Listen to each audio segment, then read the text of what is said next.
From the release of this video, Victoria 3 will be 4 days away from being 3 years old. Once more, I find myself reminding people that in the grand scheme of a Paradox game, that is not very old at all, and it is difficult as a fanboy of Victoria 3 to have to defend it against the hordes of EU4 players who expect perfection from every polygon and byte of code, despite the fact that they've had to suffer through Leviathan. Again, let me say it. Happy birthday, Victoria 3. You are, without a doubt, my favorite game, and I adore you more than I abhor the moments of frustration that you have given me over these 3 very long years. Now, at this point, I'm going to go out on a limb here, and I'm going to say good job, Paradox, for fixing, or at least partially fixing Monopolies. I definitely do appreciate the fact that they partially work, even if they don't entirely work the way I hope they would. For those of you who did not know, if you gave a company a monopoly, they were completely unwilling or unable to actually create any of the buildings that were monopolized by that company. It was a weird situation where you were forced to cycle in and out of monopolies every 5 years to keep your companies from stagnating, while at the same time ensuring that they buy up any buildings associated with that monopoly.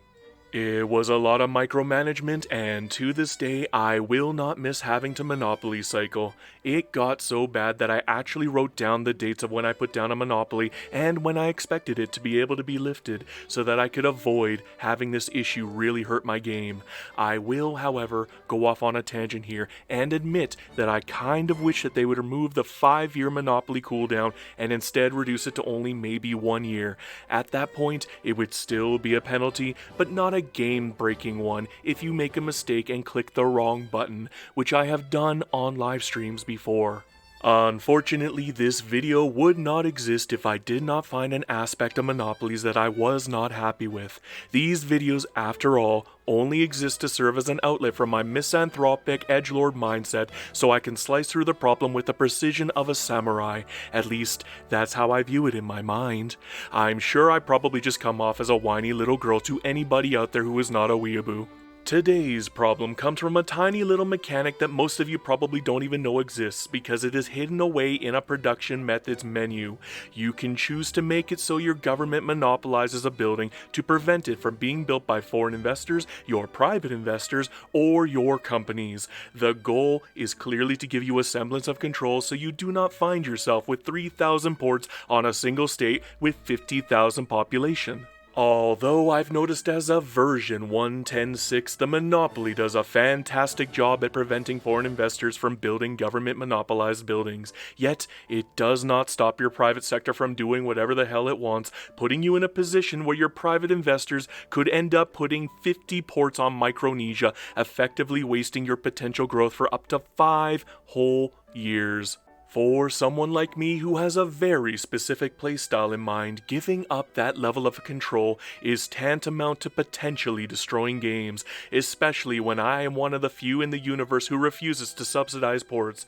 I think it's wasteful, and ports are not worth the effort to maintain given their poor returns from merchant marines due to an overabundance of merchant marine production, something that I have complained about in a previous video rant. I'm sure by now you're asking yourself, how is it truly wasteful? It's probably just a minor inconvenience at best. Well, everything I rant about seems to come full circle, and it all leads up to this point. If you have recently conquered a bunch of states that have 20 years to incorporate and a huge amount of population with a serious issue with infrastructure, you're going to find your entire private sector building nothing but railways at a minus 95% infrastructure penalty.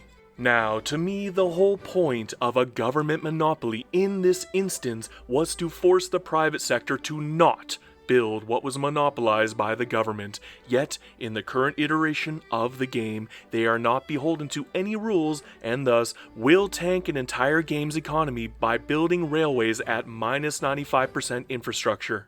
Thankfully, I have learned my lesson, and I make sure to never take guaranteed liberties for the sake of allowing me to violently suppress states for the sake of speeding up this railway hell. Still, It's not enough, and it serves to showcase the absolute weakness of the game's AI regarding private building. It is one of the main reasons why Command Economy, for all of its faults and all of its weaknesses, is fastly becoming meta after the 4 billion GDP mark. After all, nobody wants your foolish AI to build 500 motor industries on a state with 20k population. Now, me? I am able to overlook that issue simply because it can encourage mass migrations to that particular state just by way of unemployment attraction modifiers for mass migrations. For other people, this is a nightmare, and now I want you to imagine this nightmare amplified for up to 10 years of railway building on a state that you do not and will never care about. That is what I call railway hell. So you could look at this little rant as a hopeful plea to the developers to rectify this little issue, or at least, if this is working as intended, give us another mechanic that will once more allow us to prevent the private sector from building certain buildings, even if it costs me 300 authority to do so.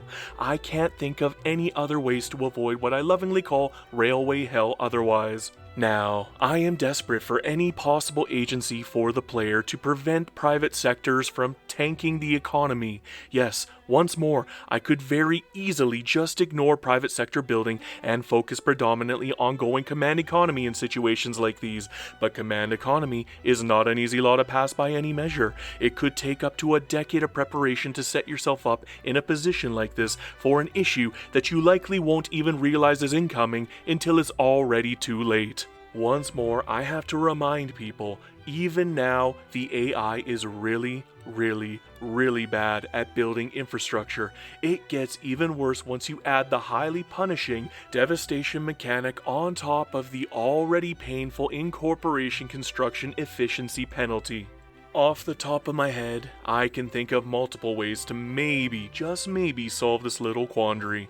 You could make it that private sectors can't build infrastructure buildings on unincorporated land. You could also make it so that players have the ability to toggle on and off the building of infrastructure buildings for the private sector. You could also give us a brand new law system that will restrict infrastructure creation for everybody but the government queue, while still allowing our private sector to build everything else that we know and love. You could finally just tack on the ability for players to limit how many buildings of a specific type could be built on every state. Want to prevent 500 motor industries being built on Micronesia? Give the player the option to pass a law that limits 25 levels per building per state.